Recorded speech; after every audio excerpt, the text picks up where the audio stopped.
parodyti nuo plakato. Jeigu matėte, jeigu pastebėjot lange, iš išorės, ten iš gatvės kairėnį, matosi plakatas. Tam plakate vėlgi tokia simbolinė fotografija su durelėm, reiškianti, kad kažkur reikia išeiti ir išėjus kažką daryti. Ten paskui pamatysit. O pavadinimas tos parodos yra Malu viena, pasižiūriu, ten bus paskui kitoj pusėje, pasižiūriu dieną, tęsinys. Čia yra tie žodžiai paimti iš lietuvių liaudies dainos, Malimo daina sukurta, tokia ir vienintelės Malimo dainos, kurios skambėjo visus apskritus metus. Kadangi, tarkim, Linarutės dainos, tik tai per Linarutės sezoną, bulviakasio per bulvių kasimo sezoną, o malimas vyko visus metus, todėl ir dainuodavo, žodžiu, visą laiką, kada tik tai maldavo. O maldavo rankom ritmingai, tie žodžiai pritaikyti prie malimo ritmo. Malu viena, pasižiūriu dieną. Ir žodžiai toliau tęsiasi taip, kad ne tiek to darbelio, kiek dūsavimų. Žodžiu, lietuviai mokėjo bedirbdami ir pasišaipydami savęs, kad čia jau dirbi, tai dirb, juk čia nėra taip sunku, bet žodžiu sukūrė taip.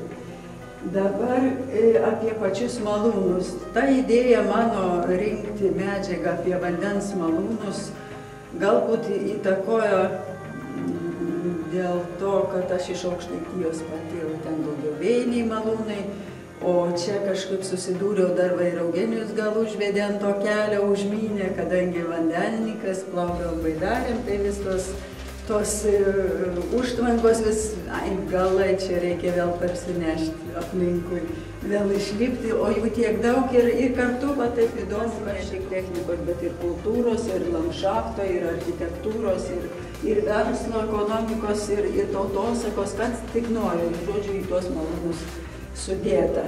Ir pradžia galbūt tos parodos jau čia po plakato, tai eitų gal aprašymo aš to jum čia dabar paskui, jeigu norėsit paskaitysit, bet aš kaip pasakoju, tai čia tas pats. Žemėlapis Mažeikių rajono ir 28 malūnai čia jau šiandien atskleis.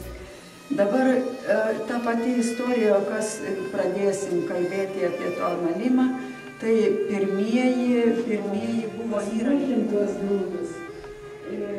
Šičia mes paruošėm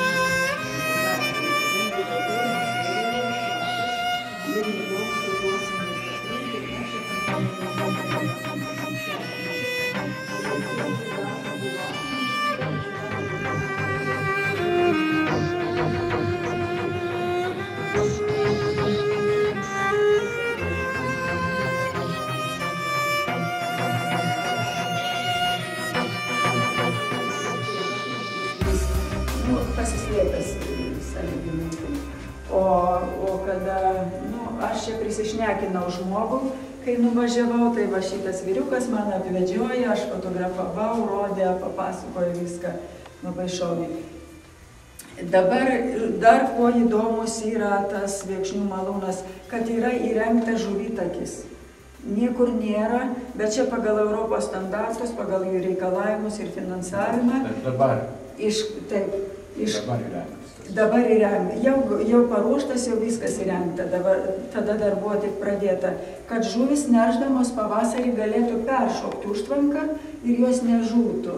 Tai čia toks daugiau toks ekologinis. Ir labai šaunus čia augalai, tokias landos arba brezentinės arba odinės patenka ir ant aulų pakabinti maišai būna. Ir į tuos maišus patenka miltai. Kad reguliuotų tą miltų pratekėjimą ir sumalimą, žmogus pats jau, kuris priima, malūnininkas, kuris reguliuoja čia tą visą, turėdavo tokį įrankį specialų į medinę sienelę su plaktuku specialiu tokiu. Pataukšėdavo ir sutartinis ženklas buvo. Tarkim, kas nors atsitinka ne taip, vienokį ten pakaukšėjimą, kitą kartą ten kitokį. Ir jie taip susišnekėdavo.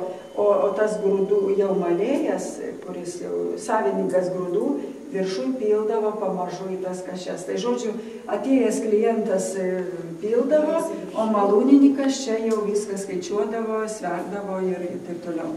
Dabar trečiame aukšte dar ne tik buvo prie kašių, žodžiu, kašės tik tai, bet ir būdavo ir vežimukai maišams suvežti, ir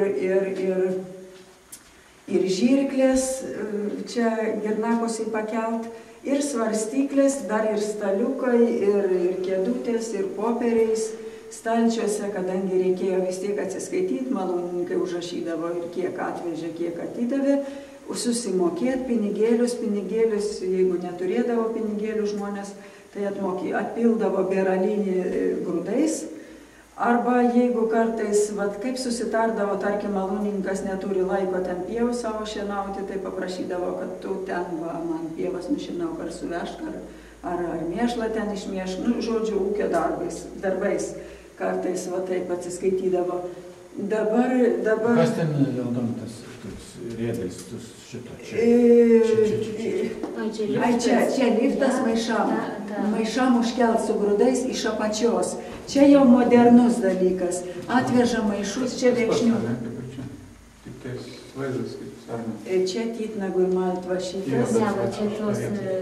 Čia sienelė, jo, čia fragmentas toks. Bet, žodžiu, sukrauna maišus ir kelia į viršų. O kituose malūnuose, kurie mažesni buvo, tai aš gal paskui, čia toliau reikės nueiti, buvo tokie ratai, čia pavaikščiosi. Va.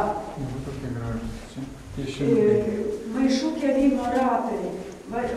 Buvo principai keli, va čia būtent tokiu principu lazda pasuka, lenciukas vyniojasi apie tą strypą, čia, žodžiu, trumpėja, žodžiu, maišai užrišti, čia po 3, po 4, kartais po 1 ir kelia. Čia jau yra modernesnis, čia vėl kitoks, užkabina maišus su ratais, užtraukdavo įvairiai. Vienas kelias atvažiuoja po šituo su grūdais, o paskui kito per duris atiduoda, čia duris, bet būna ir kitoj pusėj, privažiuoja aplinkui su vežimu prie kitų durų, susikrauna miltus ir nuvažiuoja.